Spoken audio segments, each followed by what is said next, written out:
Bonjour à tous et bienvenue dans cette nouvelle vidéo. Donc aujourd'hui, comme d'hab dans cette série de vidéos, j'analyse des choses que j'ai vues et qui m'ont posé problème. On essaye de voir pourquoi ça pose problème et ensuite on essaie d'aller même des fois un peu plus loin pour essayer de comprendre et d'amener des nouvelles choses.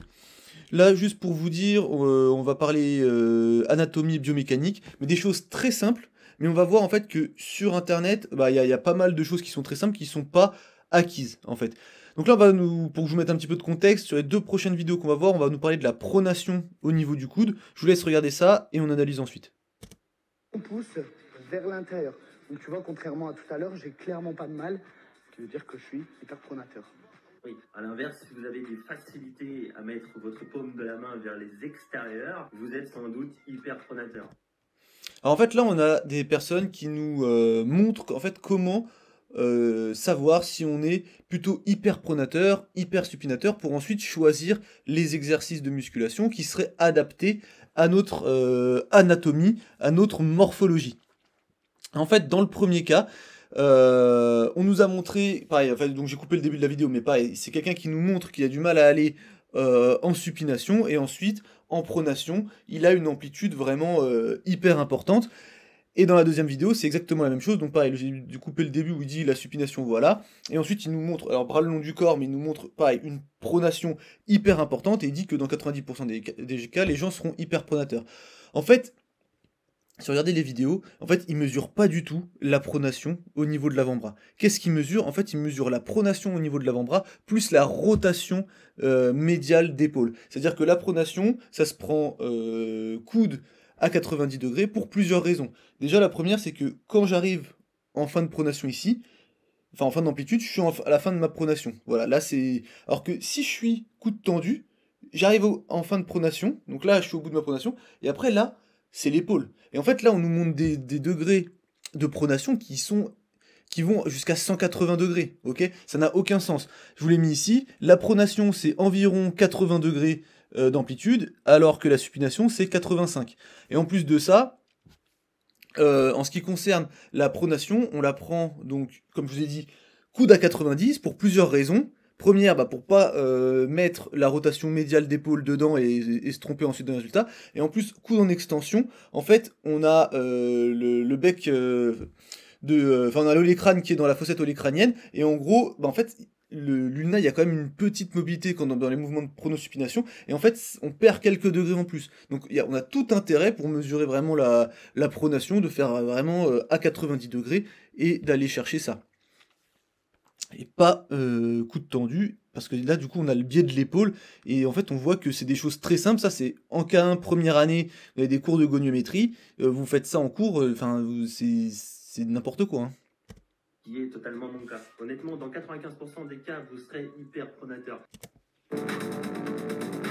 Et vous m'avez envoyé ça aussi. Ça, je suis pas tombé dessus, ça, on me l'a envoyé. Et c'est une vidéo d'une personne, alors je crois que c'est dans le cadre d'un échauffement pour une séance spec, il me semble. Et donc en fait, alors je crois qu'il y a que de la musique à ce moment-là, il n'y a pas d'explication. Mais je pense que en fait il le fait pendant un échauffement. Et en gros, je suppose que c'est un échauffement pour la coiffe des rotateurs. Mais ça n'a pas de sens d'avoir une résistance qui se dirige vers le bas avec des poids et de faire un mouvement horizontal. Ça n'a pas de sens. Mais après, juste pour remettre du contexte et montrer que tout est possible, il y a des patients, parfois, là le premier exemple qui me vient, c'est des patients plutôt âgés, qui ont des problèmes d'épaule, et dans certains cas, le seul moyen qu'on a de faire travailler la rotation latérale, c'est de faire des mouvements. Alors en général, il n'y a pas de résistance. Sans résistance, coude au corps dans ce plan-là. Parce qu'il n'y a que ça qui tolère, ou des fois ils peuvent pas s'allonger sur les côtés, peu importe. Voilà, donc il y a des cas où c'est possible de faire un mouvement qui n'est pas enfin un mouvement horizontal avec une résistance qui va plutôt être verticale. Là, a priori, c'est pas le cas. Là, je pense que c'est enfin c'est voilà, là on est fait plutôt de l'isométrie au niveau des biceps que vraiment un exercice de renforcement de la coiffe postérieure. Ensuite, là on va passer. Alors, là, je vous ai fait une compilation et on va tout analyser ensuite. Donc il y a 3 extraits que j'ai compilés et ensuite on analyse. Contre l'acromion. Ça, c'est en quelque sorte la fin de la clavicule. Donc là, il nous dit en fait que l'acromion, c'est en quelque sorte la fin de la clavicule. Bah en fait, non. Ce sont deux os qui sont différents. Après, on va me dire, oui, mais là, c'est du...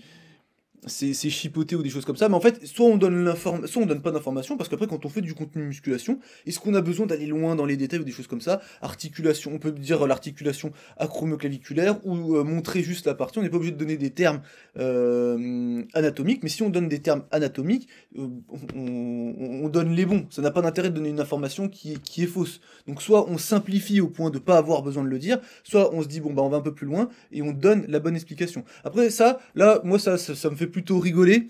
Pourquoi? Parce qu'en fait, sur cette partie-là, en fait, on met pas de croyance de fragilité chez les gens et c'est déjà quelque chose de pas mal. Parce qu'en général, c'est toujours pour dire c'est fragile, faut pas faire ça, faut pas faire ça. Quoique sur l'hyperpronation, en gros, si vous écoutez les vidéos ensuite, on va vous dire du coup d'éviter tout un tas d'exercices à cause de ça.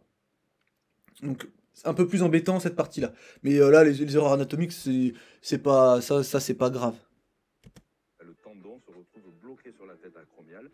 Donc là, on nous parle de tête acromiale, alors que le tendon dont on nous parle, ça serait plutôt la tête humérale. Il serait bloqué entre la tête humérale et l'acromion, mais pas la tête acromiale. Mulet va abîmer le ligament sous-épineux. Bon, on nous a dit le ligament sus-épineux, c'est le tendon du muscle supraépineux, voilà. Et là, on va finir la vidéo avec cette vidéo-là, donc je vous la passe et puis on en parle après. Sacré père. Par contre, 7 ans, en plein développement, les articulations vont prendre un coup. Hein. Top. Hein. Donc là, on nous dit 7 ans, c'est pas top pour faire du sport au moment... Enfin, pour faire de la musculation ou soulever des poids. En fait, c'est pareil. Là, on nous donne un avis. Mais en fait, c'est son avis. Et si on sait pas, bah en fait, je vois pas à quoi ça sert de donner son avis. Surtout que c'est un peu dommage parce que c'est quelqu'un, justement, qui essaye de casser des mythes dans la musculation. Notamment, il fait des analyses, des fois, de reportages. Où, justement, il dit, ouais, bah quand on sait pas, en fait, vaut mieux pas faire le reportage ou vaut mieux demander à des pros ou quoi. Bah là, c'est pareil. Là, en fait, il fait tout ce qui reproche à des reportages qu'on voit à la télé. Donc en gros, il donne son avis sur une situation sans savoir, sans s'être renseigné dessus. Et ça, je trouve que c'est un peu dommage. Parce que si on suit les recommandations qui sont ici, bah en fait, c'est un mythe que ça arrête la croissance. Ça, c'est bon, j'espère que vous le saviez quand même. Et voilà, pas besoin d'attendre jusqu'à l'âge de 12 ans, entre 5 et 7 ans. En fait, à partir du moment où l'enfant il est capable de comprendre les règles de sécurité, les énoncés, les exercices et tout ça, il peut faire de la musculation. Après, c'est toujours pareil. Il y a des règles qui s'appliquent chez les enfants et chez les adultes. C'est la règle de la progressivité. Ok? Donc, on augmente les charges petit à petit. On prend une récupération qui est adaptée. Voilà, mais il n'y a pas de problème. Dis-moi dans les commentaires. Et je voulais juste rappeler que les sports qui incluent des sauts, ça met des contraintes importantes aussi, qui peuvent aller jusqu'à plusieurs fois le poids du corps. Et aussi, je crois ici, ils ont comparé donc les sauts verticaux et un exercice de push jerking. Et en gros, bah en fait, les contraintes sur les articulations du membre inférieur, entre les deux, c'était quasiment les mêmes. Voilà. Donc, faire du saut, faire de la musculation, mettre de la contrainte, c'est bon. Surtout qu'on a vu dans la vidéo sur les os que j'ai faite juste avant, justement, en mettant de la contrainte pendant qu'on est jeune, on favorise peut-être pour plus tard une bonne santé osseuse. Et là, je suis en train de faire la vidéo sur les articulations, et a priori, c'est pareil pour les articulations. Mettre de la contrainte tôt, peut-être que pour plus tard, ça permet d'avoir un certain gain. Pareil pour le ligament croisé antérieur, pour ceux qui ont vu ma vidéo sur le ligament croisé antérieur. Pareil sur les disques intervertébraux. Alors ça, faut que je retrouve la référence. Mais j'avais déjà entendu ça aussi sur les disques intervertébraux. Donc, voilà. Donc là, c'était une petite vidéo. Bon, il y avait pas... C'était pour vous montrer qu'il y avait quand même des erreurs assez... qui étaient... Voilà, c'est des grosses erreurs, en fait. Parce que... alors, elles sont pas graves. Sauf quand ça pour dire, derrière, ne faites pas ces exercices-là. Parce que là, pour le coup, c'est dommage. Parce qu'on interdit des exercices. Et il n'y a pas besoin de faire peur aux gens comme ça. Surtout en se trompant dans les mesures. Encore, ça serait... La mesure serait valide, le conseil derrière le serait aussi. Après, c'est pareil, et là, ça l'était moyen. Bon, en tout cas, pour cette vidéo-là, on va s'arrêter ici, et puis on se dit à la prochaine. Allez, salut!